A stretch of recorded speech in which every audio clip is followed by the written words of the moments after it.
Hi hello నమస్తే అండి. ఈరోజు ఒక మంచి వీడియోతో మీ ముందుకు వచ్చానండి.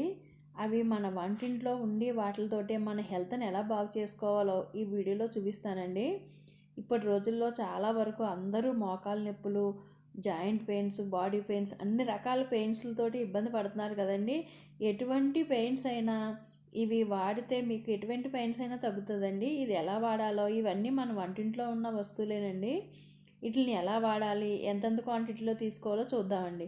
ముందుగా ఒక కప్పు మెంతులు తీసుకున్నాం అనుకోండి, ఒక కప్పు జీలకర్ర, ఒక కప్పు వామండి, ఒక కప్పు సోంపండి, ఇక వీడియోలో చూపిస్తున్నదిగా ఒక కప్పు సొంటండి. అన్నీ సమానంగా కప్పు లెక్క తీసుకోవాలండి. తీసుకుని వాటిని ఇలా బాండి పెట్టుకుని లైట్గా దోరగా వేయించుకోవాలండి. లైట్ సిమ్ మనం లో ఫ్లేమ్లో పెట్టుకుని వేయించుకోవాలండి. అన్నీ వేయించుకుని విడివిడిగా వేయించుకోవాలండి. ఒకటి తొందరగా వేగుతుంది, ఒకటి లేట్గా వేగుతుంది కాబట్టి అన్నీ విడివిడిగా వేయించుకోవాలి. వేయించిన వాటిని చల్లారనిచ్చి తర్వాత మిక్సీ పట్టుకోవాలండి. మెత్తగా పొడి చేసుకోవాలండి. ఈ పొడి అసలు మీరు వాడి చూడండి, వాడి చూడాక దీని రిజల్ట్స్ మీరే చూసి ఆశ్చర్యపోతారు. నాకు ఎలా వచ్చిందో కూడా కామెంట్ చేయండి. తర్వాత వాడిన తర్వాత మీకు ఎలా ఉందో నాకు కామెంట్ చేయండి. ఇది ఎలా వాడాలి, ఇది మోకాళ్ళ నొప్పులకే కాకుండా ఇంక దేనికి వాడచ్చు, ఇంకా దీనికి దేనికి ఉపయోగపడుతుందో ఇవన్నీ ముందు వీడియోలో నేను లాంగ్ వీడియోలో పెట్టానండి. అది మీరు ఒకసారి లాంగ్ వీడియో కూడా చెక్ చేయండి. ఇంకా ఇలాంటి ఇదేనే కదండి, ఇంకా మనకి ఇంటి వైద్యంలో ఆయుర్వేదంలో చిట్కాలతోటి మన ఛానల్లో చాలా వస్తాయండి.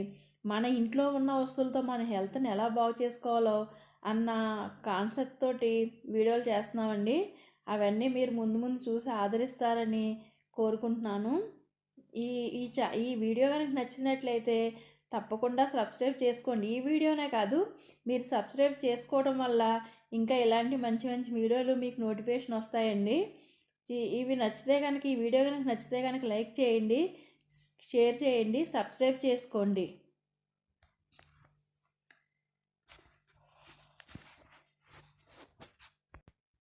ఈ వీడియోలో చెప్పిన విధంగా మోకాలు నొప్పులే కాకుండా ఇంకా చాలా వాటికి ఉపయోగపడుతుందని చెప్పాను కదండి. అవేంటో లాంగ్ వీడియోలో పూర్తి డీటెయిల్స్ తోటి ఉన్నాయండి. అవి ఎంత మోతాదులో వాడాలో, ఎలా వాడాలో అవన్నీ ఒకసారి అది చెక్ చేయండి. Thank you.